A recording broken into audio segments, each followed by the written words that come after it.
यह कविता एक प्रतीकात्मक रचना है। इसमें पेड़ों का घरों से निकलकर वापस जंगल की ओर जाना उन महिलाओं का प्रतीक है जिन्हें समाज ने चारदीवारी के भीतर कैद कर रखा था। अब वे अपनी आजादी पाने के लिए संघर्ष कर रही हैं। कवित्री कहती हैं कि जो पेड़ अब तक सजावट के लिए घरों के अंदर बंद थे, वे अब बाहर जंगल की ओर बढ़ रहे हैं। वह जंगल जो अब तक खाली था, जहाँ पक्षी नहीं बैठ सकते थे और कीड़े नहीं छिप सकते थे, अब फिर से भरने वाला है। पेड़ रात भर कोशिश कर रहे हैं, जड़ें फर्श की दरारों से खुद को छुड़ाने में लगी हैं, पत्तियां कांच की खिड़की की ओर झुक रही हैं और टहनियां बाहर निकलने के लिए संघर्ष कर रही हैं। कवित्री पेड़ों की तुलना उन मरीज जिन्हें हाल ही में अस्पताल से छुट्टी मिली हो और वे आधे होश में क्लिनिक के दरवाजे की ओर बढ़ रहे हो।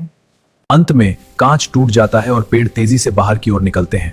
हवा उनका स्वागत करने के लिए दौड़ती है।